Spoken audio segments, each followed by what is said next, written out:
Hey guys, welcome back to Out of Work Outdoors. My name is Kong.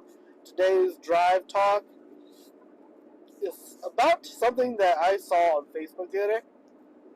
It is from the owner of Missile Baits and how he was describing uh, their future pro staff that they will consider. Now you have to apply for it. There's an application system and everything, but he said a couple things in there that I thought was very interesting. Uh, he said you don't have to be a professional angler to get sponsorships. So that was an eye opener thing to me because I'm not a professional angler, but I'd like to get some compensation, hopefully, uh, to help with gas money. Basically, that's all it is. We fish a lot and we burn a lot. Most of our money would probably, I would say, goes to gas money, just driving to the lake and back and things like that. Basically, just to help with our hobbies at this point. YouTube is great, but YouTube doesn't supply enough money for that. Okay, so just to help it out, keep the ball rolling. A little financial assistance is a big help. We're not talking like $20,000, $30,000. We're talking like hundreds, upper hundreds, maybe. I don't know. But anyhow, he was talking about you don't have to be a professional angler. Social media does have something to do with it, but you don't need 100 million views on your channel. Or your content that you create must be of a certain type. And that's where he really got kind of in depth about it doesn't do them any good if you're jumping up and down the boat holding a 3-pounder with a jig on it, with a missile jig on it. It's a lot better if you just show people basically you casting their jig out and catching a fish. Like that's a lot more impactful. Basically, what that means is he's going to sell a lot more jigs. Okay, so the idea is you have to kind of angle your content in a way that it will allow them to advertise their jig and sell more jigs. Because basically, it's all it is. At the end of the day, if you want to be a pro staff, it's all about sales. All about sales. And the guys who've never been in commission sales, I did commission sales for about 3 years. Commission sales is a dog-eat-dog world. It's either you sold or you did not sell. It's simply that easy. There is no, well, he might come back, okay? That never, ever really happens. You'll go through maybe 1,000 customers and maybe one guy will come back and buy that TV from you. I used to sell electronics, and that's my ticket into my experience into the commission sales world. And sales is everything, okay? So, the content for the social media creators, you have to create content that says, look, that is awesome right there. That is awesome. That lure right there, I need to get that lure. Okay? It's really that easy. So what he was saying is the content creators out there, it doesn't matter what you do, whether you're a pond fisherman, whether you're an Elite Series tour angler, MLF, it doesn't matter. You have to show the company's lures, and not just show them in the picture of the frame. You have to show them in a way that will convince people to go and try it, or at least try and buy it or look for it. So that's the number one take I got from it. He covered a lot of other things too, but I'm just going to elaborate on that and where I come from in terms of that key aspect. He also covers, demographics a little bit and how you can help spread the awareness, in a sense, of missile baits. Because if you go into an area of store and they don't have it, then you might want to, talk to their buyer, or at least get the information from the buyer and just send it out to missile baits and maybe, let's see, this is what I'll say, like the mom and pop shop, good sized mom and pop shop out in Kansas or Oologah, where I live. They don't have missile baits. You might want to contact them, get the rep, just to call this guy, get a phone number, and get that kind of connection going. Get that.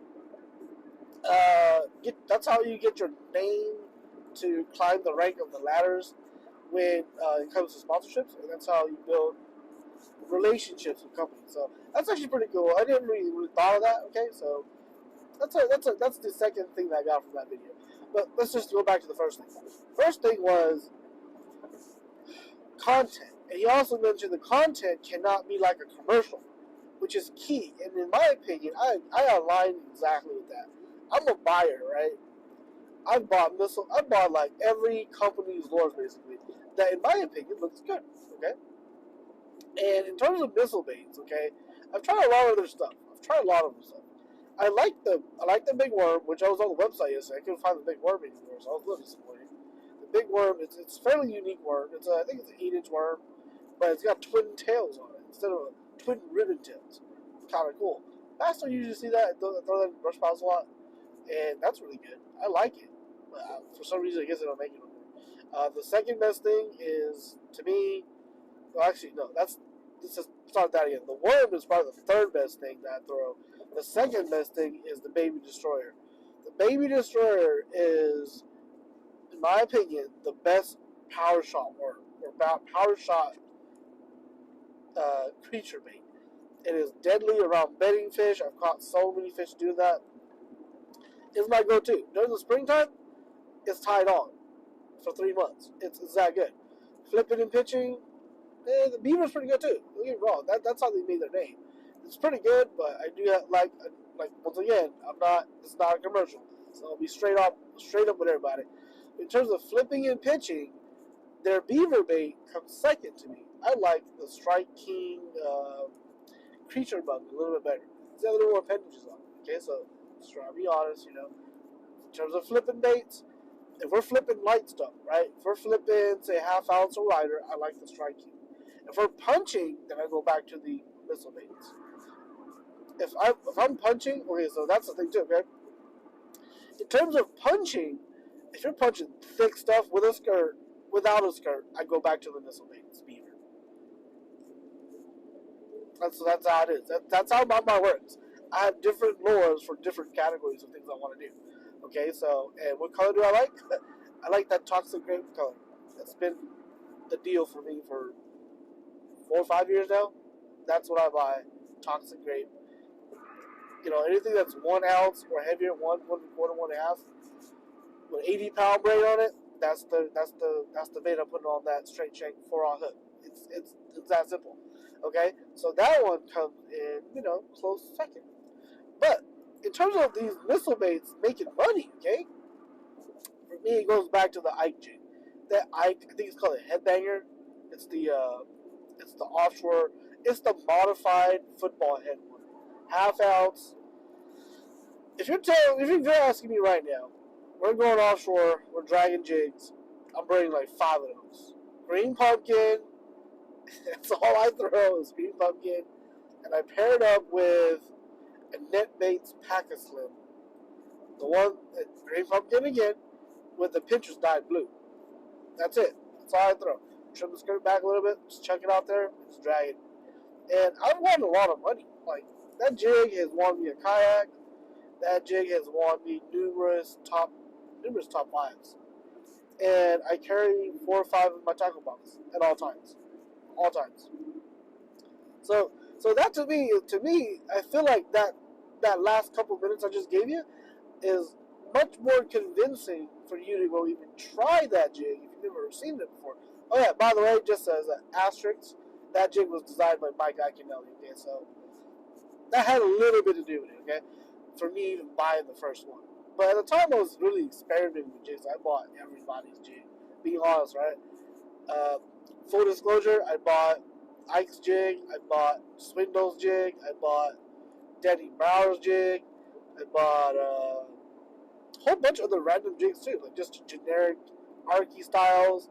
I bought round ball heads, I bought swing heads. I mean, I didn't know what I was doing, right? So the only way to do it is, once again, kind of just to get a feel for that category, was buy 1 or 2 of everything. And when that one came out, the Eichenelli jig, the headbanging jig, the hook was a little on the small side, right? I didn't really understand it at first, but then I understood very well why they did it that way. It was because that jig was designed to fish deep. In deep water conditions, you need a hook that is a lot smaller than what you would have in a traditional jig. Because if you're fishing at 25 foot, 15 to 25 feet, you're on a kayak, which is what I'm doing. When you set the hook, even with a 7.4 heavy rod, okay, hook penetration might not be there, okay, might not be there. So you're gonna want to downsize the hook just to get the hook to penetrate, and that's something that on that jig they have, and I feel like I stick them a lot better. So I start sticking fish and I start pinning fish, okay, and they get in the kayak, okay. A lot of the other jigs, I found that the hooks are too big, and when you set the hook on something so far out that it never goes past the barb. So when they come up, even when they come up from 20 feet down and they jump, it comes off. It just comes off. It doesn't matter if you set the hook and you double tap them; they still come off. So that to me, I'm sold on the Eichenelli jig. Okay, so that's the go-to jig for right now. Okay, so I think John is looking for that type of originality, that type of true belief in the products from the content creators. And I'll be honest, in modern days, and he said this also, if you don't portray it like that, I think a lot of people see right through it, me included. I'll give you a great example. My neighbor, I just dub him my neighbor, but he's not really my neighbor. But he lives in the city that I have property in, and I'm pretty sure I've driven by him a couple times. But I call him out. I'm just gonna say it, okay? Because full disclosure, I have no association. None of these people I just mentioned, okay? I have no association. Full disclosure, I'm just gonna say Edwin Evers, right? Edwin Evers is a great fisherman. Great fisherman. Won the classic. I mean, that guy, he's done everything. Classic, MLF, AOY, all that. He's won everything. But every time I watch one of his videos, it feels like a commercial. Him and Bill Dance, it feels like a commercial every time I watch their stuff. And I'm always like, nah, man. I know. Look at the conditions, right? Bill Dance is guilty of this. If you look at the conditions, he's throwing a spinnerbait half the time. And it's Bluebird days. Why is he throwing a spinnerbait? It's because he's trying to sell a spinnerbait, right? Okay, so that I see right through that. I'm just like, why aren't you throwing like a Senko or something, Or in Missile Mate's case, it's the 48, right? So why aren't you throwing that? So I see right through all that stuff. I'm a consumer as of right now. Okay, I'm a consumer, right? So I see through all that.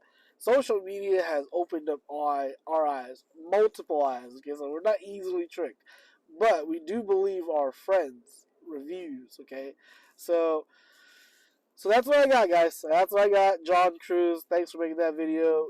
It's really, really good to hear something like that from somebody on not only on the inside, but as a company owner. Okay, it's very refreshing to hear that. So, anyways, getting back to Edwin, right?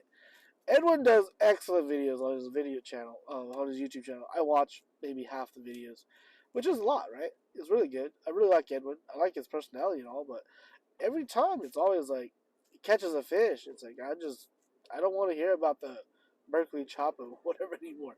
And like you could have done something else. It's just I guess it's just the way it's presented. And in their videos, nothing else has really mattered or mentioned. Because so like I said, I just mentioned a bunch of companies, and in my lineup of flipping baits, right? That's what I like. If your company takes a spot in my lineup, your company's doing something right, okay? Your company is doing something right for me to pick it, okay? Because I've already gone through the gamut of everything, and I picked your bait, okay? So that's a lot. But in a lot of these professional angler videos, they only talk about their sponsored baits, and that is getting old, guys. That is 1985 old, okay? Maybe even up to 95. 85 to 95, that would have been okay. But from 2015 and on, you better not be doing that no more. Everybody sees what you got on the deck. Everybody knows what you got on the deck.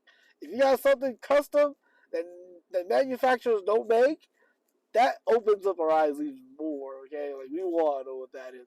Because this is especially true with Steve Kennedy, okay? Steve Kennedy, he's a weird dude, but I love him, okay? I'll put it that way. He talks funny, but I love him. And every time he's on like Bassmasters live, I'm always looking at what he's doing. Because a lot of times he's throwing some weird shit. I'll be honest with you. That guy is epic, okay? I love that guy. I've never met him, but I would like to meet him one day and just be like, just pick his brain a little bit, like what is going on with this guy? Anyways, guys, that's the rant for the day. I'm stuck in traffic now, so see you guys on the next video. Sub and let me know what you guys think about sponsors. They're not lying to you, but they're in the gray zone. You know what I mean? So let me know what you guys think about that, and we'll see you on the next one. All right, guys. See ya.